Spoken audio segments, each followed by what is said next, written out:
e nós vamos dar sequência, né? Nós vamos continuar o nosso bate-papo sobre os exercícios online.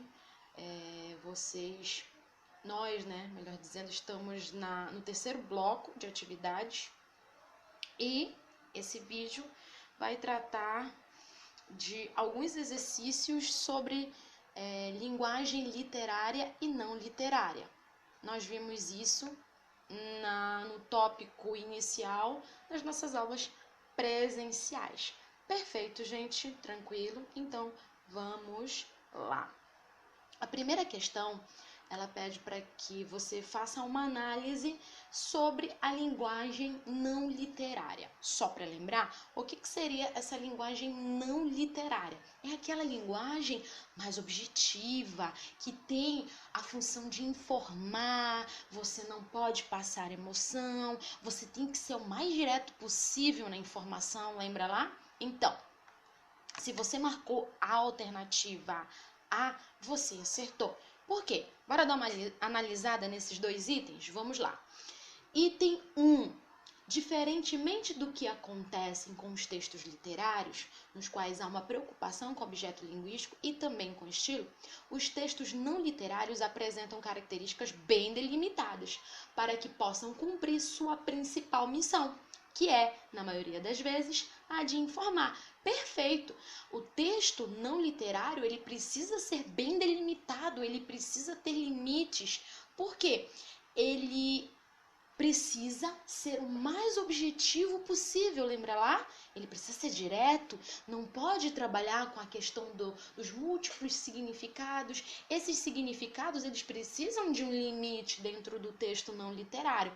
Logo, a alternativa 1, o item 1 está correto.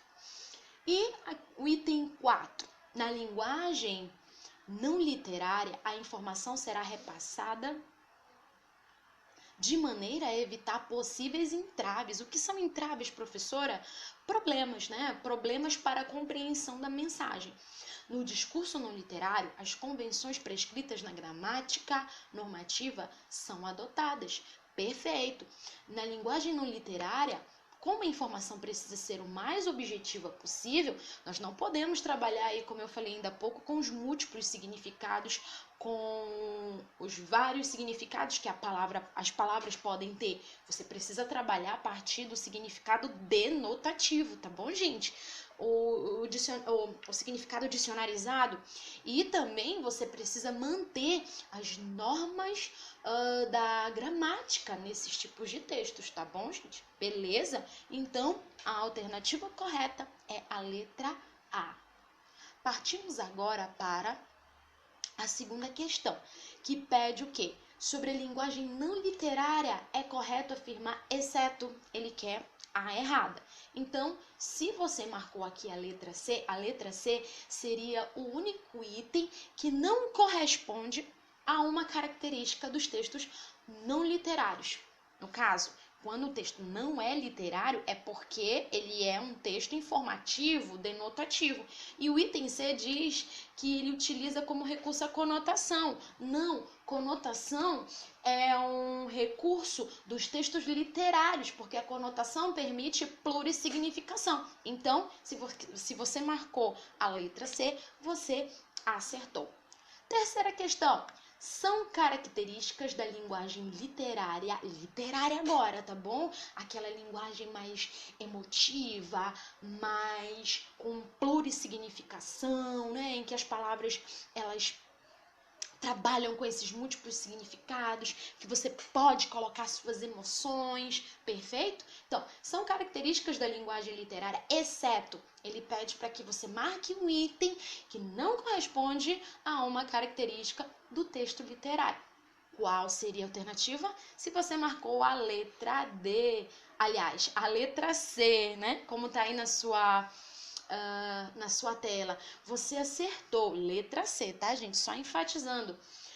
A denotação não é uma característica de textos literários, tá bom, gente? A denotação é o uso do significado dicionarizado das palavras. E o texto literário, a abertura, ele permite com que a a linguagem ela seja utilizada a partir de vários significados ou da plurissignificação. Qual seria o correto aí? A conotação, perfeito? Se fosse conotação, estaria certo. Mas ele marcou aqui, colocou como denotação. Então, denotação não é uma característica do texto literário, tá bom?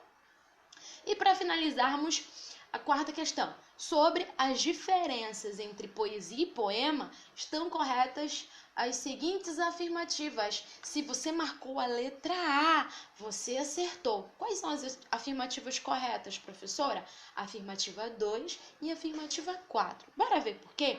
A afirmativa 2 diz assim: a poesia pode estar presente em paisagens e objetos, enquanto o poema faz referência ao gênero textual. Perfeito! A poesia, eu lembro que eu conversei com vocês nas nossas aulas, ela trata muito mais sobre essa questão artística de uma maneira geral, né? Ela trata desse impacto, desse sentimento que a obra de arte, seja ela pintura, texto, escultura, ela causa no seu receptor, no leitor, enfim. Então a poesia, ela está muito mais voltada para a produção artística, enquanto que o poema é o gênero textual, perfeito, organizado em estrofes, versos, com rimas, tranquilo, sem dúvida alguma?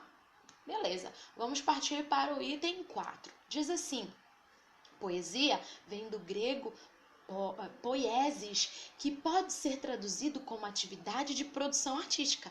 É, portanto, uma definição mais ampla do que a definição de poema, nome dado aos textos feitos em versos. Na verdade, esse item 4, ele traz a mesma afirmativa do item 2, só que com outras palavras, tá bom, gente? Então, a alternativa correta seria a letra A. Qualquer dúvida, você deixa aí nos comentários para a gente comentar algo específico que talvez você não tenha entendido ou algum item que você não entendeu. Perfeito, gente. Abraços e até mais. Tchau, tchau.